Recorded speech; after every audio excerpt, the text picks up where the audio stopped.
Hello, I'm Terry Georgiou from the London Psychology Collective. Today we have with us Dr. Patricia Bonnici, and we'll be speaking about Albert Camus and how some of his ideas can apply to our everyday lives. Welcome, Patricia. Hi, Terry. So, would you like to start by telling us a bit about the life of Camus? Sure. So Camus was born in 1913 in Algeria, but he was of French origin, so he went to French schooling in Algeria. His father died in the First World War when Camus was 2 years old, and he was raised after that in a lot of poverty, really. His mother worked as a cleaner. He was orphaned with his grandmother, who did a lot of raising him. And then he was quite good at school, so eventually he ends up at the University of Algeria, where he did a bachelor's degree and a master's degree. And from there eventually ends up in Paris, and this is the sort of the 40s, 50s in Paris. And he very quickly becomes part of sort of the French intellectual scene, and this is the time when Sartre is on the scene, and de Beauvoir and Lacan. Yeah. And so, I mean, some people may not have heard of Camus, and some people may have heard of him, as a very, very successful writer. So in some ways he was a philosopher, if I understand correctly, but mainly he was a writer. Is that right?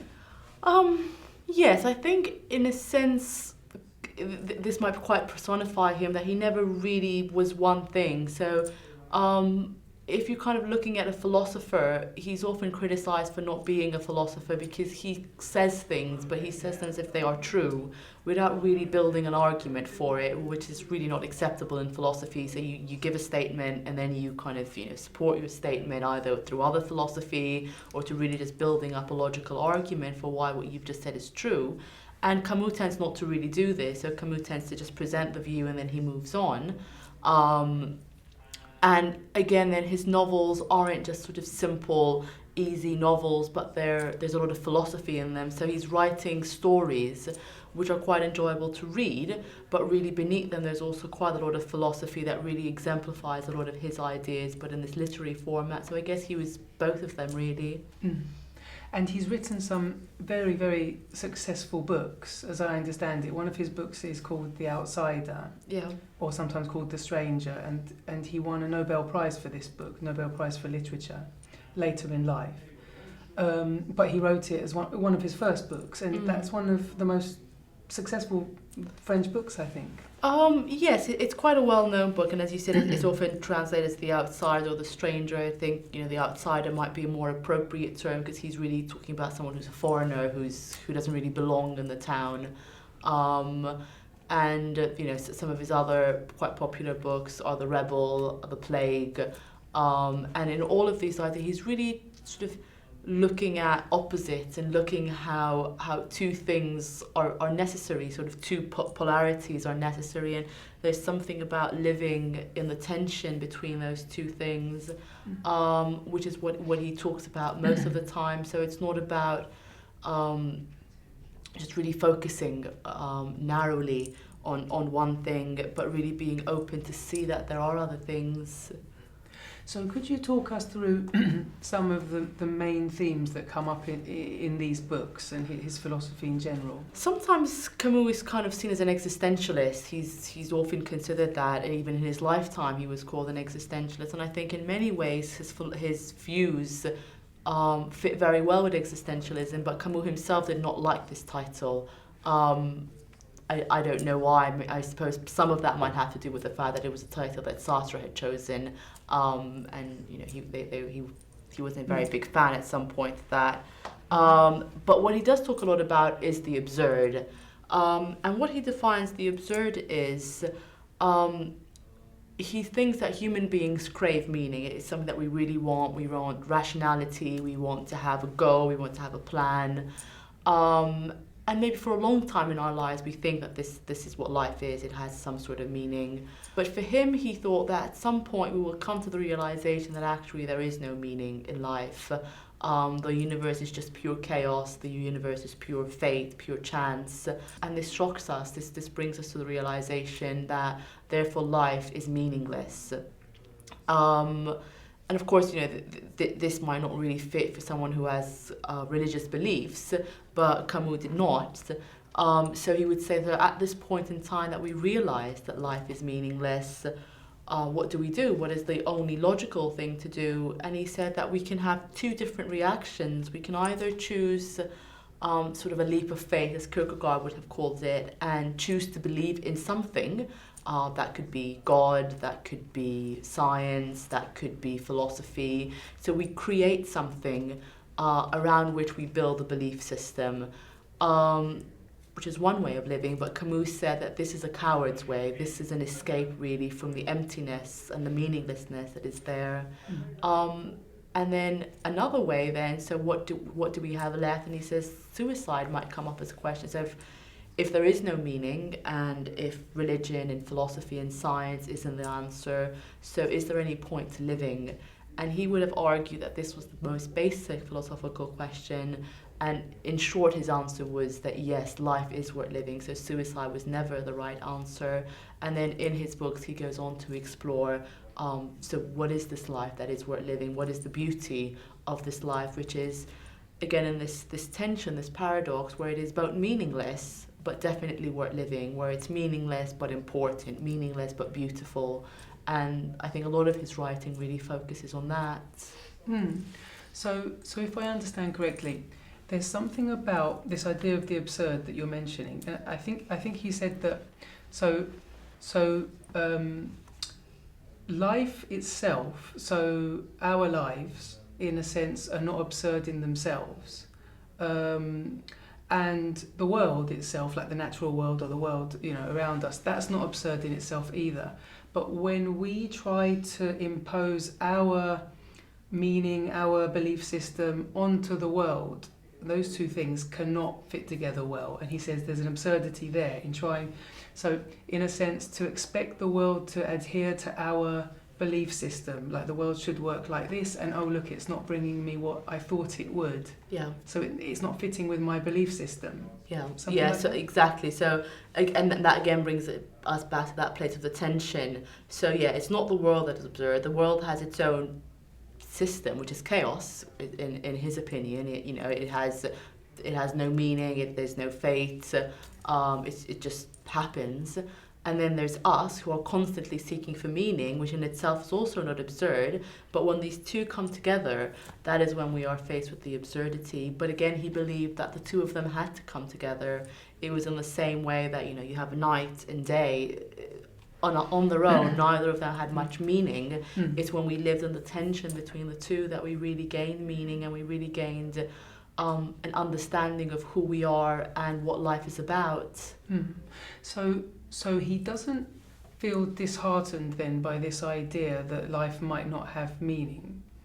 Instead, he seems that in many ways he's quite passionate about life. So, I mean, maybe he's been a bit criticised for this, I think. Is that right? That he seems to find some kind of way forward and his own belief system. Yeah. I think he's often very, very criticised for being also quite pessimistic, which I think is a criticism against all existentialism, really. Different sort of existentialists have reacted to this criticism, and I do think it's quite unfair in terms of Camus, because he is actually very passionate about life. He is very optimistic. He has one of these beautiful quotes. That in the midst of winter he found within himself an invincible summer, and he believes that there's a lot of good in people, and this is at a time where his entire life was essentially lived through war. Born right before the First World War starts, his father dies in the war. He lives through the Second World War. He lives through the Algerian War of Independence, but yet he believes in the goodness of man. Yeah, I've got one of his quotes here, which I'll read. There are more things to admire in men than to despise. That's from The Plague, and that's referring to this after the battle. In The Plague, it's a plague that enters this community and eventually leaves, so it's defeated. Yeah. And I think some people have said that it's an analogy, something comparable to fascism that was spreading across Europe at the time. But I suppose the point being that his summary after such dramatic events was that perhaps there's more good in people than bad. So there's something. It sounds like something optimistic there. Yeah. So I think he was very able to engage with life, even though he felt it was meaningless in and of itself. That we could, we could choose a meaning, but what he really wants to insist on there is that we need to be aware that this is the meaning that we have chosen. So in that sense, it's a very arbitrary meaning. So there is commitment to it, but it shouldn't be commitment as in this is a new God. So, I can choose to commit to God, I can choose to commit to science, but I do it in such a way to the exclusion of everything else. I build it up in such a way as if this is the only thing. That was the problem. So we can find our own meaning, but we have to always be aware that this is arbitrary. This in itself is meaningless. Life in itself is meaningless, but it is still worth living. And he talks a lot about passion and living life passionately. And he sees this in terms of really gathering a lot of experience. I guess what we might call now living richly.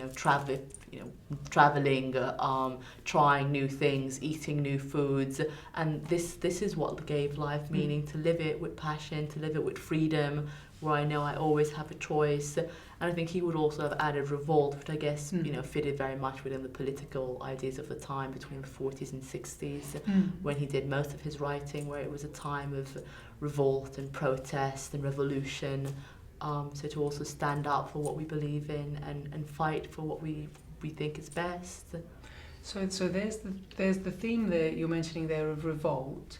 So if I understand correctly, there was a lot of pressure, I think, on Camus to join sides, as you were saying earlier, with one ideology or another. There's strong political currents, and he had affiliations with certain parties and certain countries. So people really wanting him to subscribe to something. And in a way, him saying that I don't really want to subscribe to one preset ideology or one truth or one, this is the right way to be or this is how the world should work. So in a sense, a system that people would want to overlay onto the world and make it fit in this way. And so I suppose that fits well with what you're saying, that he said to revolt or to rebel, so to always be pushing against the status quo or the way things are. So always not accepting what is, but always pushing and trying to find an authentic way, something like that.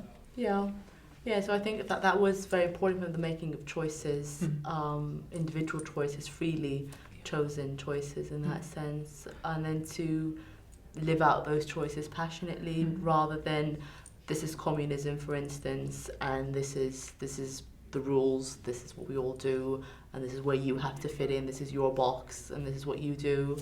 That seems to fit very well, I think, with if you imagine people who may be interested in Camus, looking at how they might be able to apply some of his ideas to their lives. These themes that we're mentioning at the moment, of being able to question maybe the way things are around us. I suppose he would encourage us to be looking at our lives and the world around us and wondering if we want to do things differently or make different choices. Yeah.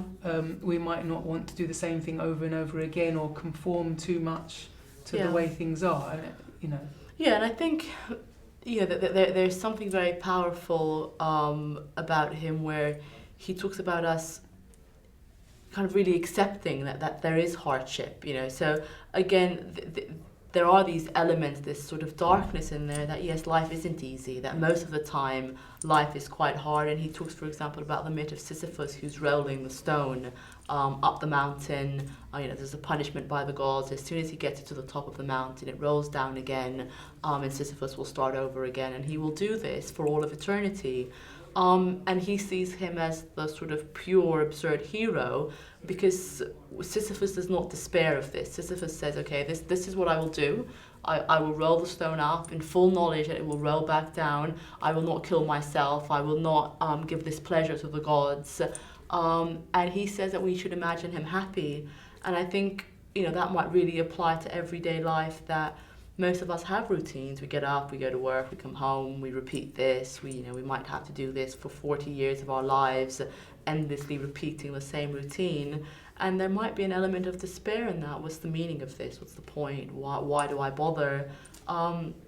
but a meaning can be found in that. It doesn't have to be that we have some grand life, some fabulous celebrity lifestyle for us to find meaning in it. Even within the hardships, Sisyphus managed to find meaning in it, and there's no reason why we shouldn't be able, despite routines. Yeah, I mean, there's something I think I find quite contradictory about Camus, which is this idea that on the one hand, as you said there's this idea that life might be meaningless or repetitive, like the myth of Sisyphus, like it's the same thing over and over. And yet maybe we can transcend that, maybe we can move beyond that, and maybe we can make our life our own, a bit like this attitude that Sisyphus might have, which is like, yes, I know that I'm taking part in this routine, but I'm going to make it my own in a way. Yeah.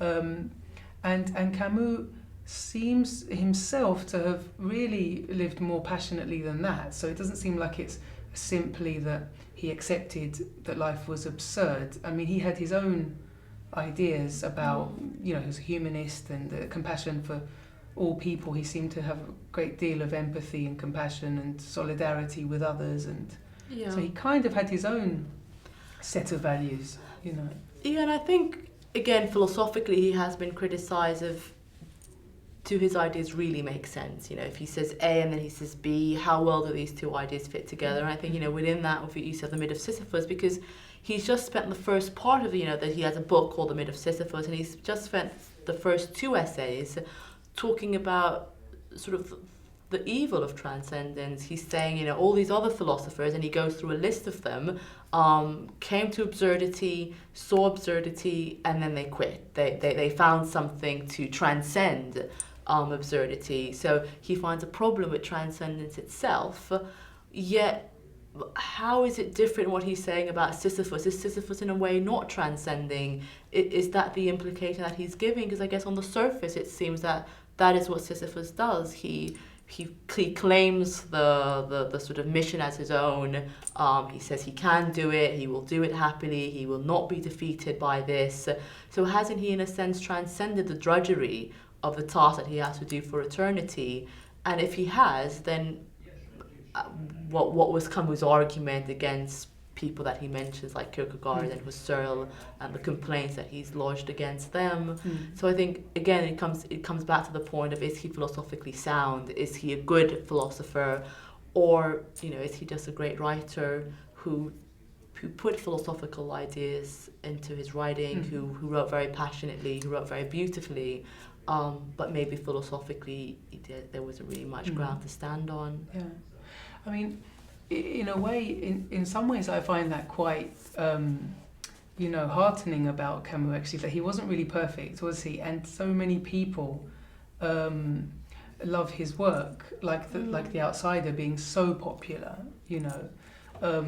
especially, I think it's been said, from a generation of perhaps, young people, young men who might identify with the protagonist of the book, a disaffected young man, quite alienated from himself and from society. But at the same time, Camus seems so likable because he lived quite an interesting life himself and had lots of interesting values, and and was greatly respected. So in a way, in some ways, it's quite appealing, really, that he's not perfect and he's not totally philosophically sound, but a great writer, someone that really knows how to connect with people, perhaps. Yeah, and I think I would definitely recommend reading some of Camus' work. I also really like The Summer, which I think is great. And The Outsider is definitely one of his very popular ones. The Plague is also popular, and The Rebel, one of his later pieces of work. And I wouldn't quite call them easy text, but I think they're beautiful texts, and they're very passionate. The way he phrases things are really beautiful. Even if you just go on the internet and you read quotes by Camus from different books of his, I think he's very moving. Yeah. And I suppose maybe a fitting end to any great writer or great artist is that he died young as well, which kind of, solidifies the myth. There's a conspiracy theory or two that are thrown in there as well. So in many ways, his life is a great story, I think, as well. From a poor working class, background in Algeria to the heights of French intellectual society and then the Nobel Prize and then dying young. Yeah. He kind of has it all really as a literary figure, doesn't he? Yeah, and I think, you know, if you see photos of Camus, you know, he's a good-looking, sort of cool guy. You know, he was very attractive. He was very popular. You know, involved in a little bit of everything. So yes, I think he does have some of that charm and mystique about him. Yeah. Okay. Well, thanks very much, Patricia. Thank you, Terry.